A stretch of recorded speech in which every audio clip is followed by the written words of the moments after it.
Apakah psikolog dan psikiater bisa lupa pasien? Aku gak mau jawab. Agak takut jawabnya ya. Kadang kan ada konten kayak gitu ya Dok Sandy. Psikolog psikiater cuma care karena dibayar gitu ya. Saya lihat ada banyak mental health experts yang tidak keep up to date dengan literatur. Sehingga apa yang mereka pelajari 20 tahun lalu mungkin mereka masih praktekkan sekarang, padahal udah terbukti bukan cuma tidak efektif melainkan bisa harmful. Masih banyak yang gak tahu ini pasti. Ini mungkin I might get into trouble tapi handwriting analysis, fingerprint analysis sudah terbukti bahwa it doesn't really tell personality.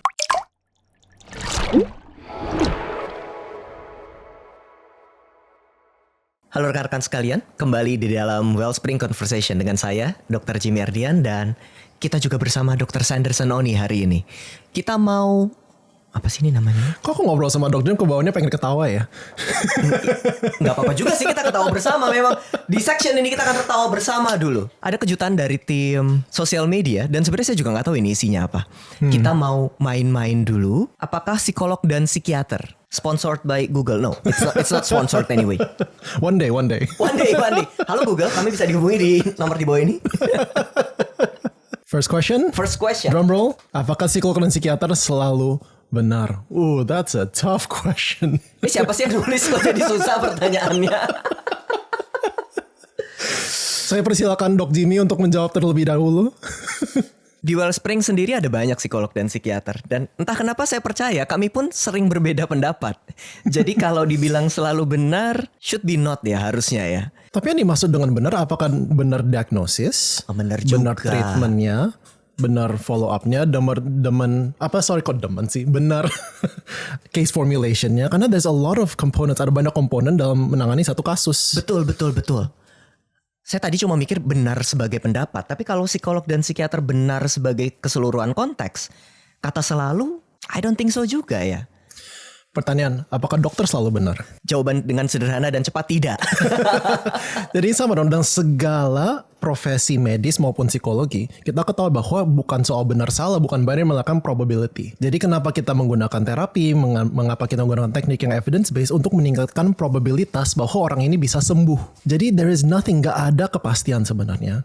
Tapi yang kita bisa lakukan adalah kita pelajari evidence, we increase the probability atau likelihood orang ini bisa sembuh, dan kita gunakan teknik yang paling banyak evidence atau evidence informed. I see. Iya. Tambahin satu lagi, saya tetap mau bawa konteks selalu benar sebagai pendapat. Karena apalagi di area sosial media di mana psikolog psikiater termasuk saya sendiri membuat banyak konten, jangan menganggap itu sebagai selalu benar. Pada satu konteks kadang sebuah pendapat bisa bermanfaat, kadang bisa tidak. Dan saya lebih suka melihat dalam sudut pandang seperti itu, bermanfaat atau tidak bermanfaat. Useful or not useful itu lebih nyaman atau lebih mudah diaplikasikan ketimbang benar atau salah. Yep. Kontekstual atau tidak kontekstual, statement tersebut, pendapat tersebut itu sesuai konteks kehidupan kita atau enggak? Kalau enggak sesuai, bisa saja secara textbook atau secara literatur itu benar, tapi jadi enggak benar. Make sure konten yang kita konsumsi atau pendapat yang kita dengarkan itu juga selaras sama kebutuhan kita, begitu. Nah, aku mau tanya nih Dok Jim. Ini enggak ada di list tapi aku pengen tanya nih. Apakah psikolog, psikiater ataupun mental health professional? Pegel juga. Apakah psikolog, psikiater atau mental health professional yang followernya banyak selalu artinya mereka adalah seorang clinician yang lebih jago? Follower saya banyak di sini. Iya, ini a lot. Iya. Jadi mungkin udah ada play button ya mungkin. Ada. Jawabannya tidak, sayangnya ya. It build credibility, I believe that. Orang yang followernya banyak, jadi exposure-nya banyak, jadi bisa terlihat lebih sering. Tapi apakah itu sama dengan kemampuan klinisnya? Enggak sih kayaknya ya. Saya pribadi tahu, apalagi saya kenal beberapa klinisi di Wellspring yang followernya nggak banyak, 1.000 atau berapa ratus, tapi secara klinis mereka sangat-sangat ahli. So kita nggak bisa menyamakan antara jumlah follower dengan kemampuan klinis. Tapi memang jumlah follower yang banyak kita bisa melihat ada kemampuan, misal komunikasi yang lebih baik, atau bagaimana dia meramu sebuah konsep yang rumit menjadi lebih sederhana, yes. Dan apakah itu mungkin bermanfaat di ruang sesi? Maybe. Tapi menerjemahkan itu sebagai kemampuan klinis, kok kayaknya enggak ya. What do you think, Dok Sandy? I agree, ada beberapa klinisi yang memang it's not their goal untuk mengembangkan social media presence. It's not their goal untuk mengembangkan untuk bikin konten banyak gitu. Tapi they are amazing clinicians. Mereka bisa lihat satu kasus dengan case formulation. Tadi kita pakai kata case formulation ya. Jadi case formulation itu artinya bagaimana kita bisa melihat satu kasus dan kita tahu oke, kira-kira apa faktornya, kira-kira apa causal relationship dan apa yang kita perlu lakukan. Jadi case formulation itu. Mereka itu luar biasa sekali. Karena kita mengingat bahwa pada dasarnya it's important untuk kita meningkatkan awareness tentang mental health. Tetapi pada dasarnya clinicians are clinicians, not content creators. Jadi there's priority and secondary. Saya pribadi bersyukur. Bagi aku nih, Dr. Tim is one of the best communicators. Kalau tentang mental health yang saya pernah ketemu dan saya pernah lihat, the privilege of knowing you gitu. Tapi you as a clinician impresses me even more. And I can say that ada banyak orang yang kita kenal yang memang bukan tujuan mereka untuk mengembangkan social media presence, tapi secara klinis they are incredibly informed. Exactly. Gitu. Iya, apalagi kalau kita lihat ya bahwa a lot of the leading clinicians in the world, misalnya dari US, dari Australia gitu, di negara-negara yang memang tidak perlu bikin social media platform. Indonesia, I think lebih mirip negara seperti India dan lebih mirip negara seperti China, di mana memang perlu ada social media platform. But some of the leading researchers, some of the leading experts di dunia, they don't need social media platforms. Jadi, my opinion nih. I think that kalau kita mau meningkatkan awareness, meningkatkan knowledge, nggak apa-apa go to the content. Your content, I learn a lot. For clinical expertise, we go to the associations, we go to research, dan kita juga bicara sama yang lain apa reputasi mereka gitu. I see. That's my opinion. Mungkin dengar dari dokter juga. Tapi sepakat juga. Bagaimana klinisi bisa dilihat capable atau nggak capable selain dari praktiknya sehari-hari adalah by research. Apakah mereka doing research secara aktif atau apakah mereka baca research secara aktif? Karena jika tidak, maka ilmu yang kita ketahui let's say dalam pendidikan 20 tahun lalu mungkin udah nggak relevan sekarang. So how can we be good clinician kalau kita nggak update ilmunya terus gitu. Exactly. So kita bisa melihat clinician itu baik atau enggak. Salah satunya juga dengan tadi membaca paper atau tidak, update atau tidak, atau creating paper atau tidak begitu. Do you have an example? Ada contoh gak Dok Jim? Di mana mungkin ada suatu hal yang dipelajari dulu, oke ini loh, this is the science gitu. Terus sekarang dengan berjalannya waktu udah didebunk. Kalau itu sih banyak ya sampai bingung nih ngambil contohnya nih. Tapi ini sebagai contoh kan, karena saya lihat ada banyak mental health experts yang tidak keep up to date dengan literatur. Sehingga apa yang mereka pelajari 20 tahun lalu mungkin, mereka masih diperhatikan sekarang, padahal udah terbukti bukan cuma tidak efektif, melainkan bisa harmful. Yes. Gitu. Di tema trauma yang paling saya suka. Ketika orang mengalami trauma, let's say kecelakaan atau bencana alam, whatsoever. Kadang justru yang dilakukan praktisi adalah meminta orang yang di sana untuk bercerita. What is called psychological debriefing, bener gak sih? Something like that, iya. Iya, kayak gitu kayaknya. Justru diajak untuk bercerita secara panjang dan detail kejadian-kejadian traumatik yang dialami pada saat itu. Tebak dulu, kira-kira scientifically speaking, atau nggak usah scientifically deh, apakah itu akan membantu orang-orang dengan trauma atau tidak? Tebak dulu, jangan langsung dijawab. 1, 2, 3, jawabannya enggak. Banyak orang yang percaya bercerita di dalam keadaan itu akan mengurangi kemungkinan terjadinya trauma, which is not. It's the opposite. It's the opposite. Justru meningkatkan resiko terjadinya gejala-gejala trauma. Masih banyak yang nggak tahu ini pasti. No, you're right. Karena a lot of things, nih mungkin I might get into trouble, tapi ya nggak apa-apa kita bicara. Things like handwriting analysis tulis tangan gitu. Thing like fingerprint analysis.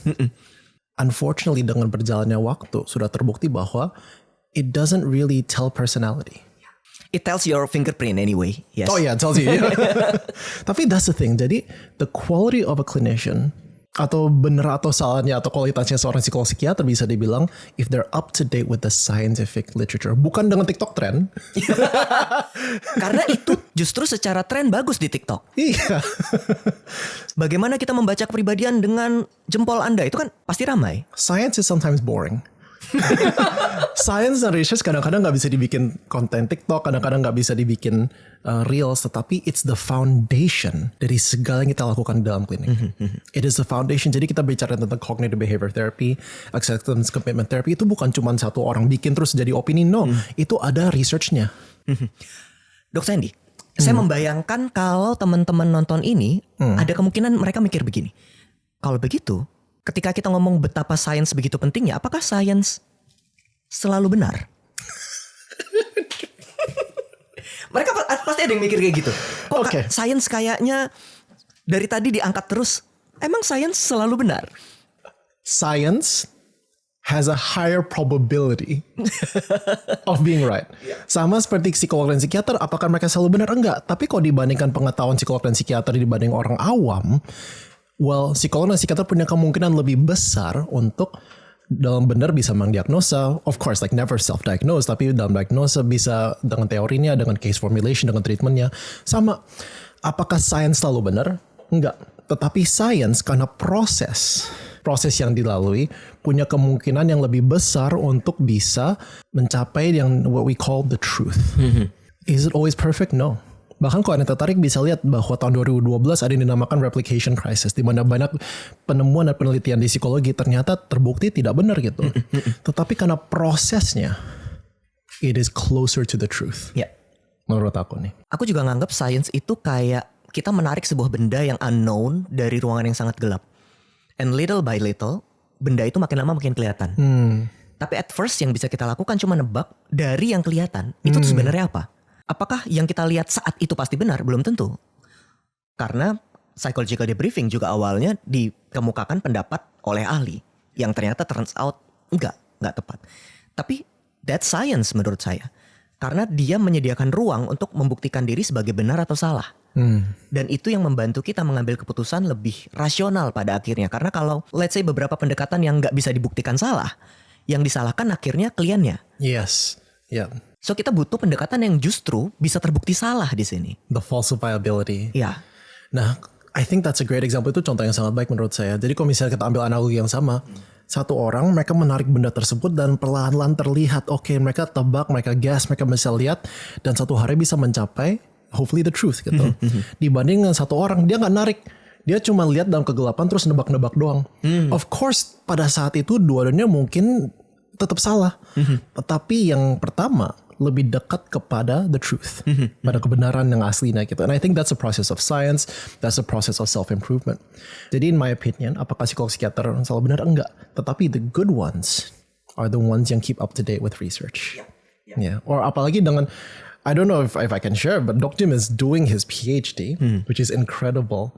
And yeah, that's an example of continuing untuk kita self-improvement. Dan salah satu yang sangat penting untuk continuing adalah ready to be wrong. Siap salah. Tidak apa salah. You're And that's absolutely science right. justru.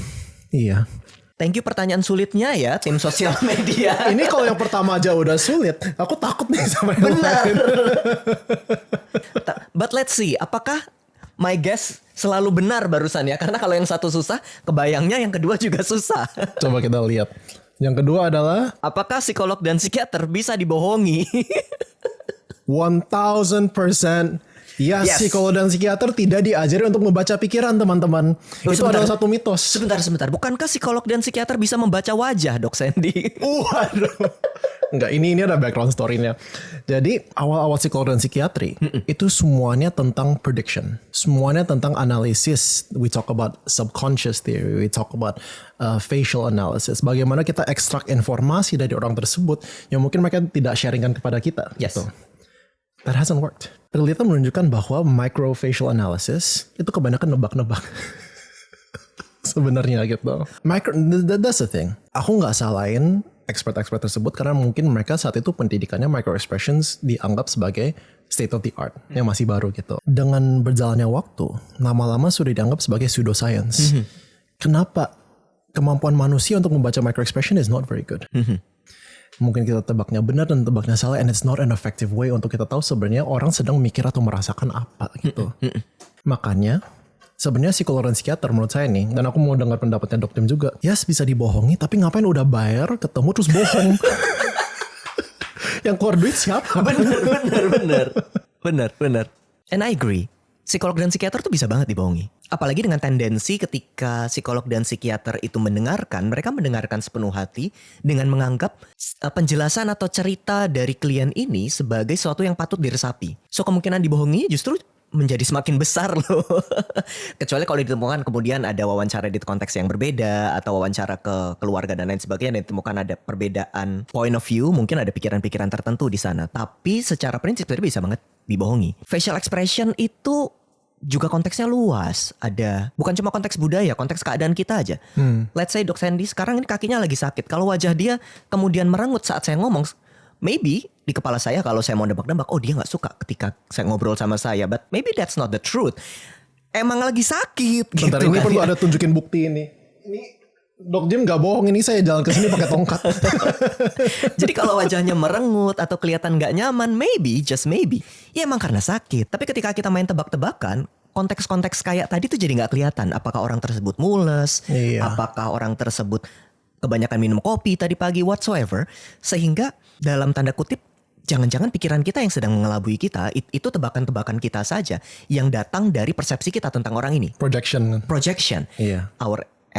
Our anxiousness, cemasnya kita atau takutnya kita yang kita proyeksikan ke orang lain. Tapi on the flip side, yang maksudnya kita tadi itu artinya kita lihat orang di news gitu, kita bisa lihat no that's not true. Tetapi dalam konteks a therapeutic relationship, kita semakin kenal dengan klien kan, kita semakin mengetahui mereka, we know their story, dan kita memang udah punya trust itu, kita bisa bantu gali.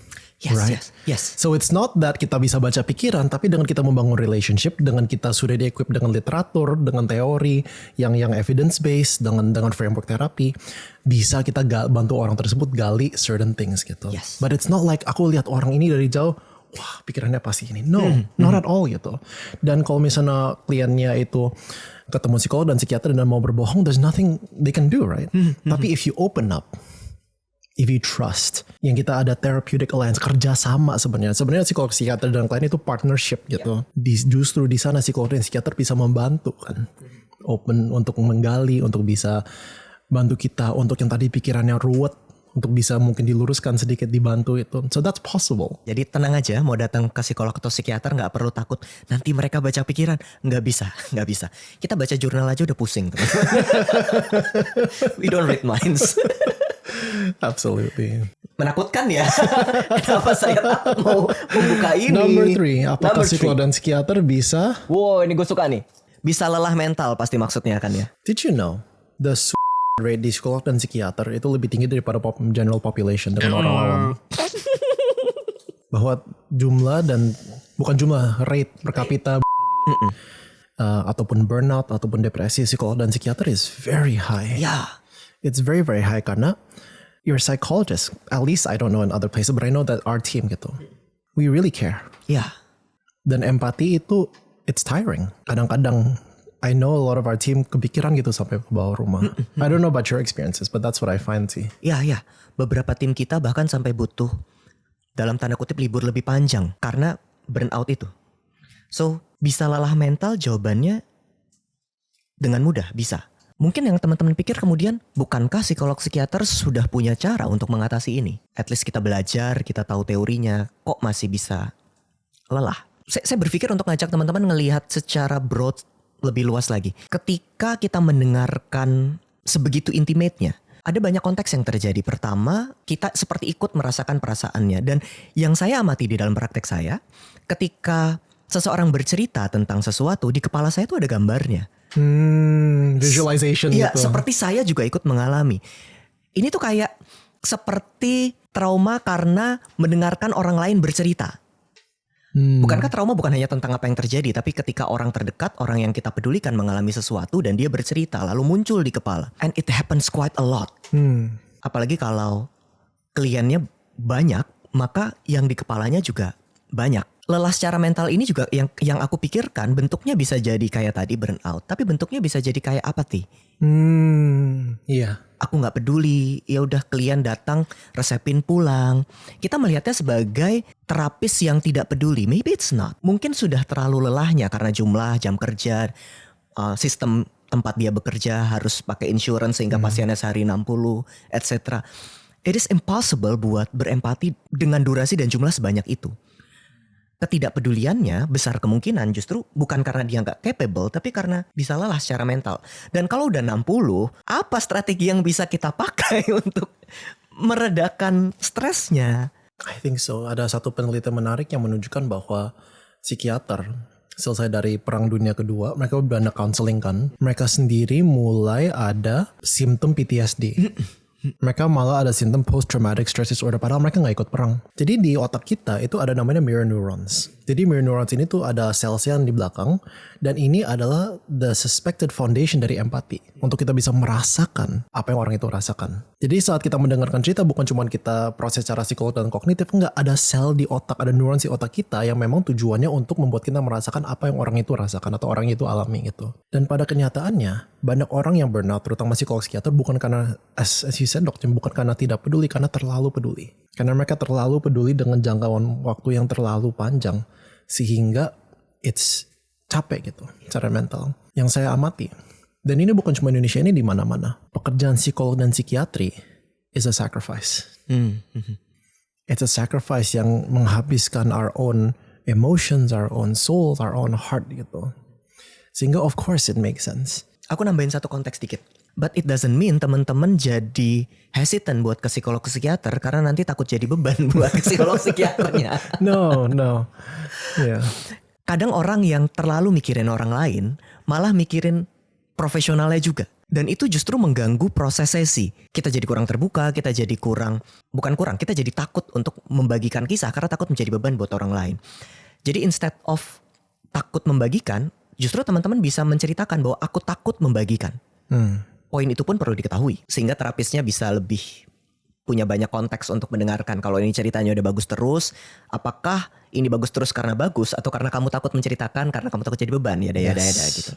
Tapi buat teman-teman psikolog psikiater yang juga merasakan hal serupa, maybe, just maybe, kita butuh ruang dan waktu yang dengan sengaja kita create, karena kalau enggak, sistem enggak akan creating space itu untuk kita. Well, it asks for more. Exactly. Macam Gen Z sekarang yang berani untuk punya ruang dan waktu bagi dirinya sekalipun kerjaan sedang menghimpit begitu kan. Shout out buat Gen Z yang ngajarin milenial seperti saya. Kita perlu belajar ya. Perlu belajar. That's what I think, Dok Sandy. But you're right. Dan just to close that off bahwa don't worry, our self-care is our responsibility. Kita punya self-care adalah tanggung jawab kita. Tanggung jawab tim ini bukan cuman sebagai klinisi tapi dalam bidang mental health secara keseluruhan. And so you come freely. We'll take care of you. Nah, Yeah. the last question and maybe yang paling berat. Nih dari tadi gak ada yang ringan kan ya jadinya kan? Enggak ada. Tadi saya pikir nih hahaha hihi loh karena tulisannya kan.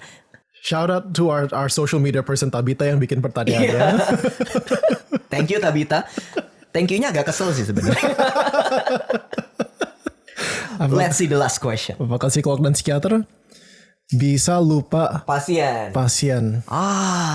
Aku gak mau jawab. Agak takut jawabnya ya. Ya udah saya jawab jujur. Karena pasien saya juga tahu sebenarnya. Usually saya suka lupa nama, tapi saya nggak lupa kisah. Tapi kalau lupa nama itu nggak cuma ke pasien, ke orang-orang juga saya lupa. I have trouble remembering names. FYI, setelah istri saya kenal lama sama saya, istri saya tuh dalam tanda kutip beruntung. Maksudnya beruntung, dia tahu seberapa seringnya saya salah nama. Jadi begitu kenalan sama orang, saya bisa misalnya nama istri saya Lucia. Saya bisa kalau baru kenal, saya panggil dia let's say Cindy atau siapapun. Bukan bermaksud buruk, emang lupa.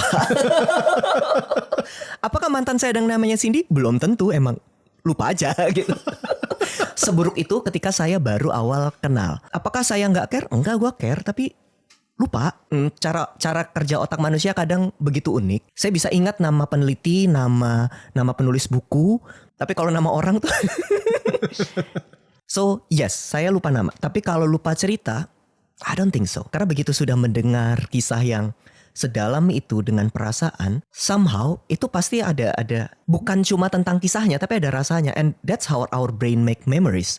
Memori itu bukan tentang ingatan saja, tapi ada rasa beserta ingatan tersebut. Nah, ketika rasanya terpanggil, maka memorinya terpanggil. It's called state dependent memory. Ketika ada rasanya, memorinya akan kepanggil. Dan mungkin itu kenapa nama buat saya tuh susah kepanggil. Nggak ada rasanya. Mau namanya Cindy, mau namanya Lucia, mau namanya siapa aja, it feels the same. Tapi bukan berarti kalau saya lupa nama, berarti saya nggak care. Enggak. So hati-hati karena kata-kata bisa lupa pasien, ini konteksnya bisa disambungkan ke yang lain. Lupa nama artinya nggak dengerin, lupa nama artinya macam-macam. Enggak. Lupa nama kalau buat saya personal, lupa. Nothing more, nothing less, lupa. Tapi saya percaya juga buat beberapa psikolog psikiater kadang apalagi yang ketemu pasiennya banyak mungkin jadi kecampur satu dengan yang lain. Kebetulan pasien saya dibatasi jadi enggak, saya masih ingat. Tapi let's say saya nerima 30. Kayaknya kok saya enggak yakin memori saya akan sebagus ini gitu. Atau kalau pasiennya 30, misalnya memori lupa. Tapi cara kita mengetik juga akan jauh lebih terburu-buru kalau pasiennya banyak. Means ceritanya juga nggak bisa banyak masuk ke record medical yang kita tulis. Means, jadi dalam tanda kutip, numbers ini menurutku sebuah keadaan sistemik yang sulit diatasi untuk psikolog psikiater. Memungkinkan makin sering lupa. Itu kenapa aku ngebatasin. Tahu diri soalnya. Orang sedikit aja nama bisa lupa, banyak ceritanya ikut lupa kan. Kayak gitu. It's interesting cause Dok, kita sering dengar kan dalam profesi psikologi, psikiatri ataupun research gitu, dibilang jangan dimasukin ke dalam hati. Tapi kita bagaimana bisa bantu orang tanpa menggunakan hati? Jadi mungkin kalau ada yang lupa nama, kalau ada yang lupa itu, tapi we don't forget the heart. Gitu. Yes. Dan sumbamannya itu misalnya kalau kita baca buku satu aja kadang-kadang nggak selesai kan. Bayangkan baca 10 buku at the same time, tapi satu halaman and you go back satu halaman. That's what it's like. Yes.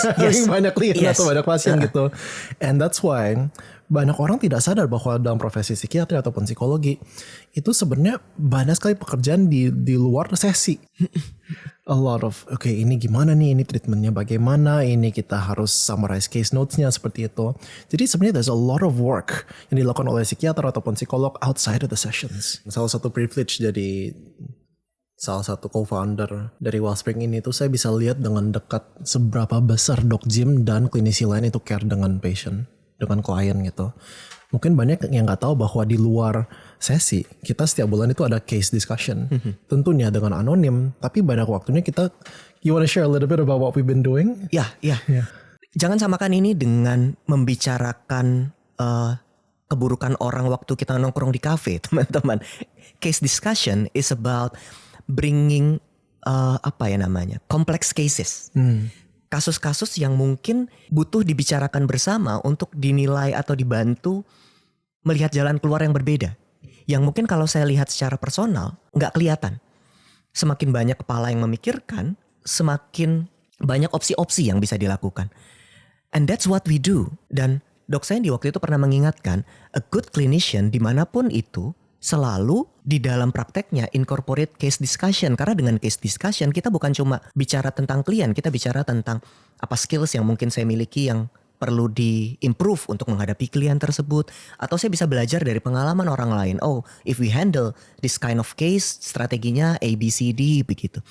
Di dalam case discussion tersebut, kita nggak semata-mata melihat apa bahasanya, kasus-kasus sulitnya. Kita melihat tools-tools atau teknik-teknik yang mungkin dalam tanda kutip cocok atau nggak cocok, atau sekarang evidence based atau kurang. Dan itu diskusi yang lagi hype ya di beberapa bulan terakhir ini ya.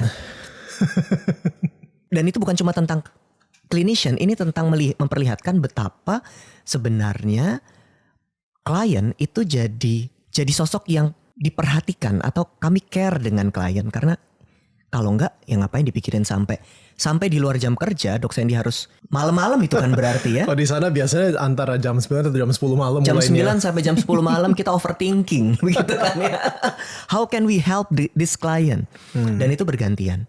Karena kadang kan ada konten kayak gitu ya Dok Sandy. Psikolog psikiater cuma care karena dibayar gitu ya. Kita kan nggak bisa paksa orang datang. Saya dengar dari tim kita juga bahwa kalau ada klien atau pasien udah lama gak datang, they worry. I wonder if they're okay. I wonder kalau misalnya if they're getting better gitu. Tetapi memang ranah clinician itu terbatas. Tapi you're absolutely right. Dan itu tuh kayak for me personally itu nular. Kayak ngelihat kok bisa ya dia care sama kliennya sebegitunya. Itu tuh ada nular-nularnya gitu. Aku bahkan we can go even further dan say bahwa para clinician, psikolog dan psikiater, I hope you have friends. I hope you have community yang juga sama profesi atau sama bidang gitu. Bukan untuk gosip, bukan untuk curhat, tapi untuk bisa saling support. Karena one of my funnest times kalau misalnya lagi naik gitu, di dalam. Oh ya, kita belum acknowledge bahwa ini kita ruangannya baru ya. Belum ya. Ini ruangan baru loh teman-teman. Coba. Iya, ini ruangan baru. Kalau nanti kita bisa adain workshop di sini. Tapi so you might notice kok ruangannya beda Wellspring Conversation. Iya, kita belum bilang. belum lupa malah. Tapi ya, it's like, and ada yang duduk di client room ya, di consultation room, ada yang, and we see them, we say hi to them. It brings me so much joy gitu. Untuk bisa even papasan gitu, ketemu, ask how are you doing, udah makan siang belum? We need community. Yes. Aku kepikiran karena ketika banyak orang berpikir tentang self care, psikolog psikiater punya strategi untuk mengurangi stres. Biasanya yang terpikir adalah strategi-strategi yang sifatnya personal, doing meditation, yoga, yada-yada. Nggak salah, itu nggak salah. Tapi mari melihat bahwa strategi secara personal itu tuh nggak cukup. No. Atau nggak cukup ini sebenarnya kata-kata yang sudah diperhalus. Sama sekali tidak cukup. Betul. Kita tidak bisa lepas bahwa komunitas itu source of strength juga. Even nggak ada solusi di sana. Atau bahkan kita perlu mengakui, misalnya bahkan dalam kasus-kasus pernikahan 90% konflik tuh emang gak ada solusinya, ya sudah, cuma berbeda saja. Tapi kebersamaan itu pun sudah memberi kekuatan begitu. So yes, we need community. Absolutely right. Kayaknya kalau kita ngobrol terus bisa diterusin nih, cuman I think we have to close it. Betul. Saya di sini sebenarnya ada alarm, jadi tiap per berapa menit tuh udah getar. Udah kerasa nih, kok masih getar terus? Sudah berapa kali getar? Cuma let me say this before you close, Doc Jim. I think that kesempatan untuk bisa partner dengan Doc Jim bukan cuma hanya dengan sosok yang ada di Instagram atau di YouTube atau TikTok, tapi to know you personally, itu buat saya is a real blessing and privilege. Jadi dalam research, in running the clinic together, I'm grateful kita bisa kerja sama Doc. Saya tidak tahu, karena itu yang saya rasakan ke Dok Sandy. Agak aneh mendengarkan itu dari beliau. Kayak kebalik gitu sebenarnya. You teach me a lot. Dan ini bukan karena dipuji maka muji balik. Enggak. Sebelum ini semua, I learn a lot from him. From your research, atau tepatnya bahkan belajar dari research Anda sebenarnya enggak gitu-gitu banget. From you personally, itu yang lebih mengajarkan. Apa ya bahasanya ya? Gitulah ya pokoknya, lebih ngajarin. Tapi itu juga gak akan terjadi kalau community gak dibangun. Exactly. Dari tadi kita muji timnya Wellspring, yang mana sebenarnya saya benar-benar bersyukur ada tim Wellspring. Tapi buat teman-teman psikolog psikiater yang mau gabung, siapa tahu sekalian. Kita lagi buka locker somewhere. Tabita tolong masukin. Oke, thank you a lot Dok Sandy buat conversation hari ini. Thank you teman-teman yang udah nyimak. Thank you Tabita buat yang udah ngerjain kami. Dan mungkin itu dulu untuk episode kali ini. Let's meet in another episode. Kita akan ngobrol lagi bersama Dok Sandy di episode selanjutnya. See you when I see you. Bye-bye.